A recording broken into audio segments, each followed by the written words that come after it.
Hello everyone and welcome back to Let's Play Mega Man and Bass as Mega Man. In the last part we went through the first two King stages and now it's really revealed to be a Wily Fortress, which hey, who could have seen that coming?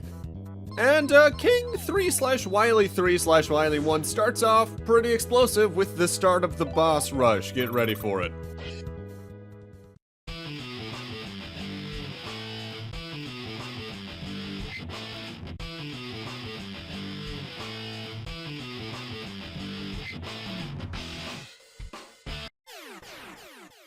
In a weird thing that I don't really get why they brought back, Mega Man and Bass opts to do its boss rush in a sequential order that's always the same, similarly to Mega Man 1 and X1, and I can't exactly tell why, barring maybe the thing I brought up earlier in the LP, I think, where each of the Robot Masters in the game that aren't the two from Mega Man 8 seem to be a send-up to one of the ones from Mega Man 1, even following a similar weakness order. Otherwise, each of those little sections between the boss rush refights aren't a lot to write home about. Sometimes they have some pretty risky moments like that where you need to jump into Yoku blocks on top of spikes, which I'm not a fan of. If anything, this is the hardest Yoku block section in the game, and it's gone.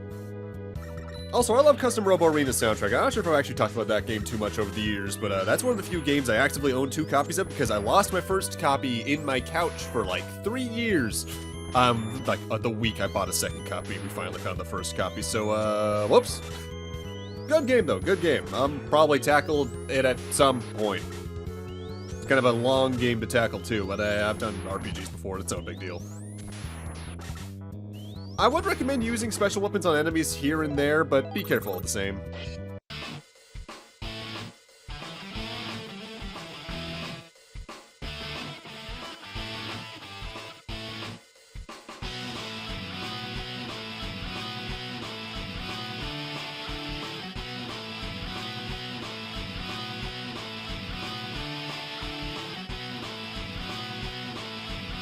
I do really prefer the capsule room layout for boss rushes in Mega Man overall compared to the sequential rooms, period. And I think even Capcom realized internally the capsules feel better even if you still have that blind moment of, alright, who does this capsule lead to?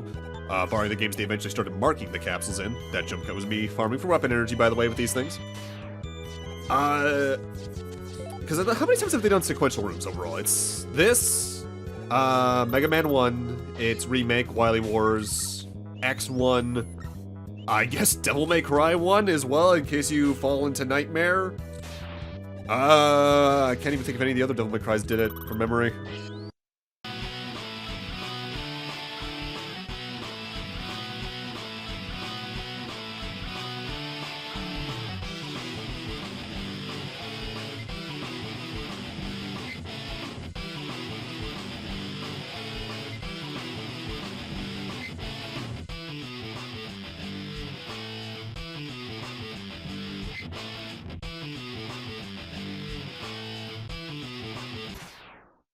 Now that I think about it, I think even Beautiful Joe...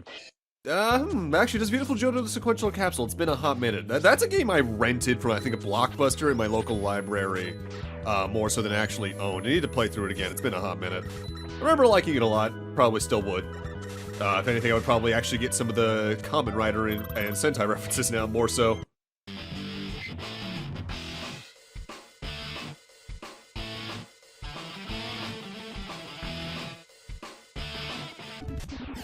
Also, in case you're trying to save weapon energy for the final boss, you're going to want to save for Remote Bomb and Magic Card. Remote Bomb more so than Magic Card if you're playing as Mega Man, save for both if you're playing as Bass for reasons. Talking about the end of last part, though, I've always found the twist for Wily in this one to be especially weak. Like, I'd say this is the second weakest Wily twist, barring maybe Mr. X overall. If only because, well, yeah, it's always going to be Wily in a classic Mega Man game, of course. I feel like they had the opportunity to do something really interesting with King, given how the things he talks about kind of align with what X often ponders at the end of the first few X games.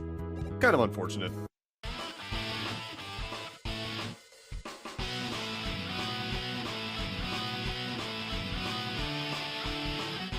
Like, a lot of the platforming Mega Man games are usually stuck in that kind of status quo-y type thing, for the most part, where, oh, it's always Sigma, oh, it's always Dr. Wily. But it feels like every now and then they try to actively break out of that, but they just cower back into their comfortable hole at the very last second. It feels like the only time they really tried to actively even play with that idea overall with, oh, it is always them, was overall X5. And it makes me really wonder, had Capcom not gone ahead and made X6 and the original plan for Mega Man Zero had gone through, what that series would have turned into overall. Because that series overall is definitely the least status quo-y with its villains, even though Vile at the end of the day is very Wily-esque overall. Like, had the X was a Maverick kind of deal been the thing, what would have happened after that? Like, would Zero 2 still have been El Paizo? What about Zero 3 Beyond?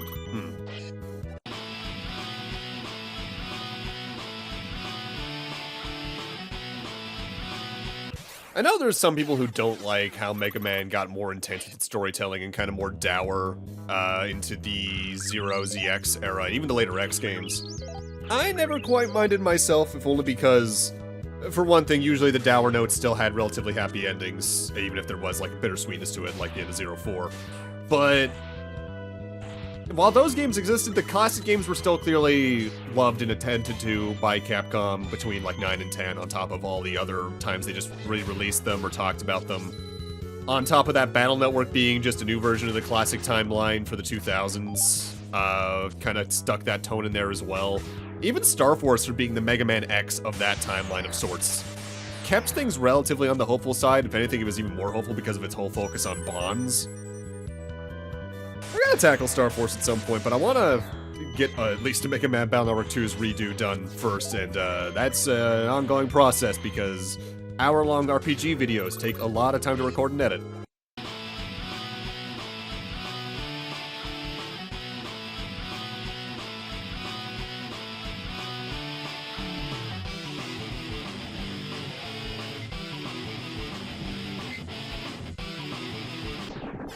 Also, this is still one of the longer boss rushes in the series from memory, even with them split up like this.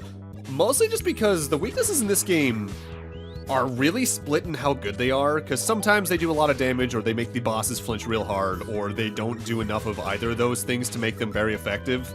Remote Bomb on Groundman's actually a good example of that, because you only really make him flinch if he tries to enter the ceiling or floor, I think, while it's on top of him.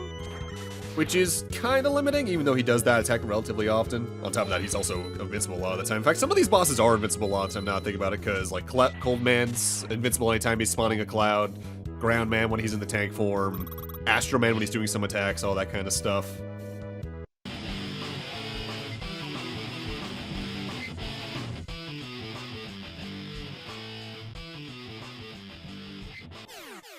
And that's the end of the boss rush. And there's a reason. We're already at Dr. Wily. There's not much of a big finale for this level. Damned king! Turning against the one who made him, ungrateful cur! But thanks to you, Mega Man, now nobody stands in my way. And I've got my laboratory back. Now I can begin a new plan to conquer the world. But first I need to get you out of the way, you persistent little twit! Are you prepared, Mega Man?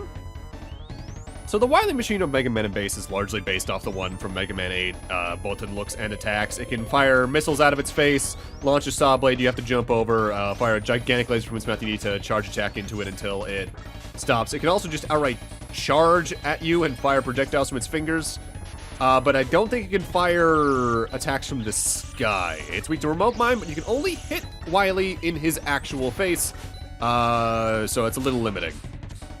So we got a big hitbox, but it doesn't do a lot of damage in this phase, but the next phase is a little rough, as Mega Man at least. This is the Wily UFO. It looks the same as the Wily capsule from Mega Man 8, but it's only damageable in the dome compared to the Wily capsule 8, which I think you could damage anywhere. It's weak to magic card, but good luck hitting that with Mega Man, because since you can only hit the top half of the sprite, it's often out of reach for him. In this regard, I recommend just using your Charge Buster because you'll probably have a better case with it. With Base, you can double jump and fire magic card into him, no problem. This fight's a little rough as Mega Man. Attack-wise, it's gonna teleport in and out, firing, I think, 2 types of attacks at you overall. Either 4 homing mines, or a version, 2 versions of the Mega Man 7 Balls of Death. One that rotates 8 in certain directions like that, or another that will just fire forward at homing directly on your current location. Although they don't continuously home, it's just a one-and-done kind of deal. At the end of the day, it's still one of the easier Wily capsules. Mind you, Wily capsules in general are usually pretty easy, barring Mega Man 7s, I guess, overall. I guess Mega Man 8s could have some problems, but that's mostly because you don't have E-tanks in that game. 9s isn't that bad, 10s is easy as hell, 11s is, I guess, one of the harder ones overall. It's usually the Wily machines that are the big problem. That's mostly because they're there to drain your HP before the capsule. There we go. Not gonna say anything, Dr. Wily? Alright. And the game actually goes straight to the ending from here, and does the ending and the credits at the same time, which is a little weird. I'm just gonna talk about my thoughts on the Mega Man playthrough and let the actual ending scene play out. Mega Man in Bass as Mega Man can be a little rough because clearly the game's just not tuned for him overall. He has an easier time with most boss fights, admittedly, thanks to his Mega Buster's charge attack being just that good in this one. But the game's just not made for him, especially the King Castle. It's real rough. I'd say overall, Mega Man and Bass should be played as Bass, which I believe is something I even said back in the Bass playthrough no, that was like 6 years ago now. What am I talking about? But if you're gonna play Mega Man and Bass, I would just recommend not. Not my least favorite classic Mega Man game, but it's just clearly not all there because it was meant to be a lesser version of Mega Man 8 that they changed along the way. It's got some cool things to it. I think some of the bosses are cool. The CD database is really neat. The music's fantastic. The fact they got this game looking like this, sounding like this, running on a Super Nintendo is incredible. But clearly at sometimes the Super Nintendo is also being pushed to its limits with this.